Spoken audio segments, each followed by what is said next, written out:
الہ الا اللہ کی ترویج سے پہلے، احکام دین و شریعت کے بیان سے پہلے ساری کمیونٹی سے خود کو صادق منوایا جائے اور امین منوایا جائے، تاکہ امر بالمعروف اور نہی عن المنکر کے وقت اثر رہے۔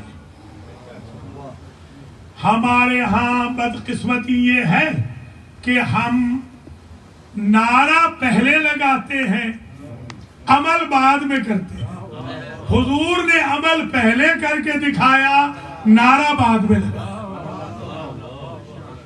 یہ اگر ہم پیٹرن استعمال کریں، طریق، میتھڈ استعمال کریں، پروسیجر ہمارا اگر یہ ہو تو یدخلون فی دین اللہ افواجا، پھر فوجیں کی فوجیں کلمہ اخلاص پڑھیں گی، کلمہ رسالت پڑھیں گی۔ میں اگر اپنے الفاظ میں یوں عرض کروں کہ حضور کریم نے 40 سال تک قرآن بن کے دکھایا، 23 سال میں قرآن پڑھ کے سنایا۔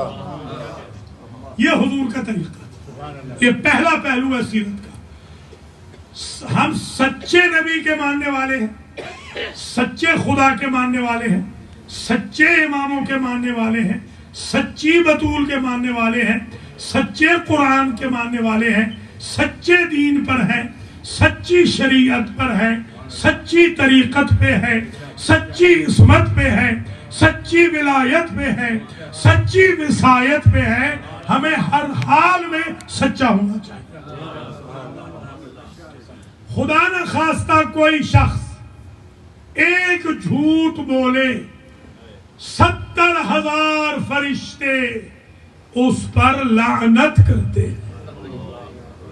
ایک جھوٹ بولے۔ ہمارے مذہب میں مذاق میں بھی جھوٹ جائز نہیں ہے۔ یہ صرف ہمارا ہی مذہب ہے شیعوں کا، جس میں مذاق میں بھی جائز نہیں ہے۔ کیوں؟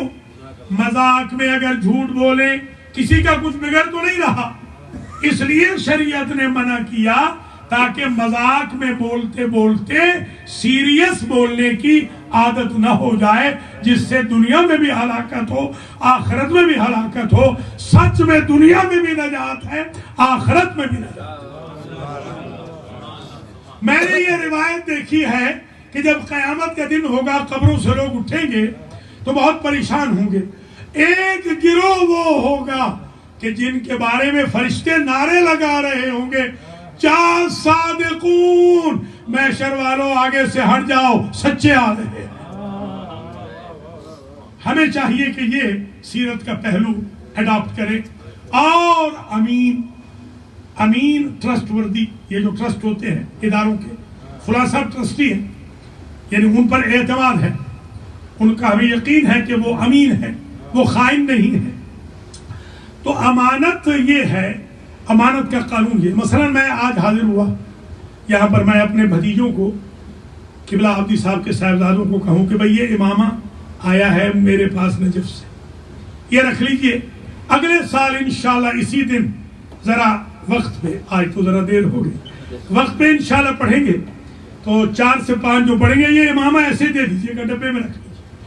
وہ قبلہ صاحب کے کسی پوتے نے امامے کی مرمت کر دی، اگر وہ مرمت کر دی، مٹیالہ کر دیا، مٹی لگا دی، اور بھتیجوں نے ہمارے وہی امامہ اگلے سال، اللہ آپ کی بھی زندگی کرے، قبلہ کی بھی زندگی کرے، اہل خانہ کو بھی انشاءاللہ آباد و شاد رکھے، اور سب یہ برائٹ فیسز اگلے سال بھی ہم ایسے ہی دیکھیں۔ تو وہ صاحبزادہ آیا بھتیجا میرا، اور ایسے ہی وہ لے کر امامہ آ گیا، تو آپ بتائیں، آپ کہیں گے کہ بھئی ان کو چاہیے تھا صاحبزادے کو یہ دھو کے لے آتے۔ تو قانون یہ ہے امانت کا، میرے بھائیوں، میرے بزرگوں، میرے عزیزوں، قانون امانت یہ ہے کہ یا تو جیسی امانت آپ کو دی تھی ویسے دیجئے، اور اگر وہ اس پہ کوئی رنگ ونگ لگ گیا ہے تو اس کو صاف کر کے دھو کے لے آئیے۔ اللہ بھی یہی فرماتا ہے، میں نے جب تمہیں اعضاء و جوارے دیے تھے، ان پر ظلم کے گناہوں کے داغ اور دھبے نہیں تھے، یا تو میری بارگاہ میں ان کو ایسے ہی لے آنا، اور اگر یہ آلودہ ہو جائیں میں نے اسی لیے توبہ کا سمندر تمہارے دروازوں پہ بہا دیا ہے، میری بارگاہ میں آنا انہیں دھو کر لے۔ یہ جناب مولانا اصغر نقوی صاحب تشریف فرمائے، اللہ تعالیٰ ان کی توفیقات میں بھی اضافہ فرمائے۔ حضرات و خواتین، یہ سیرت کا پہلا پہلو اور دوسرا پہلو صادق اور امین، یہ دو پہلو آ گئے۔ تین پہلو اور جلدی جلدی سن لیجیے۔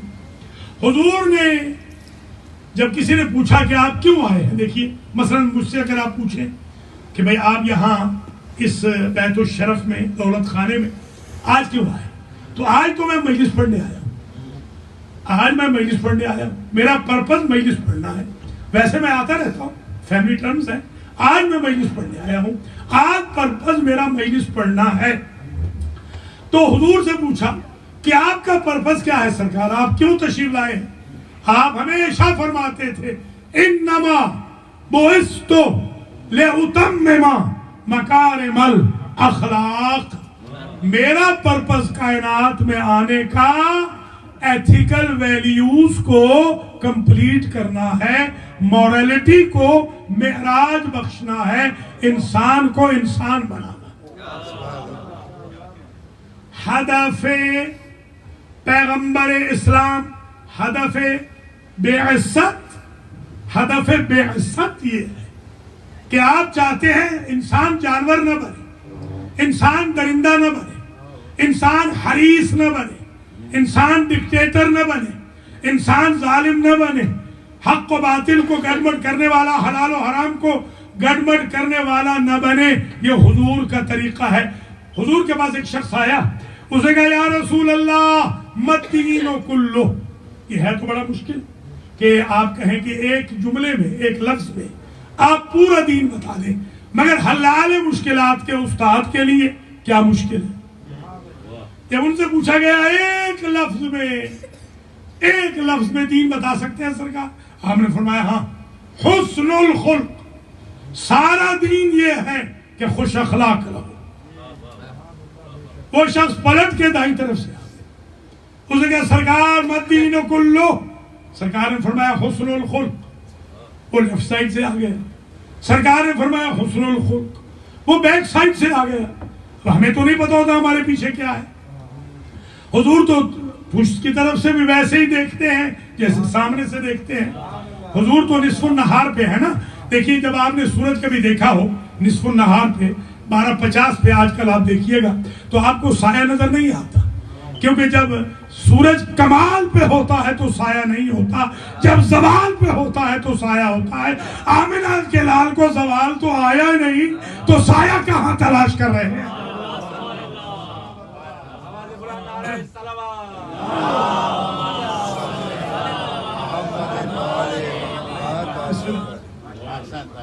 تو سرکار کے پشت کے پیچھے سے آ گیا، اس نے کہا کہ یا رسول اللہ مدین کلو، پورا دین بتا دے۔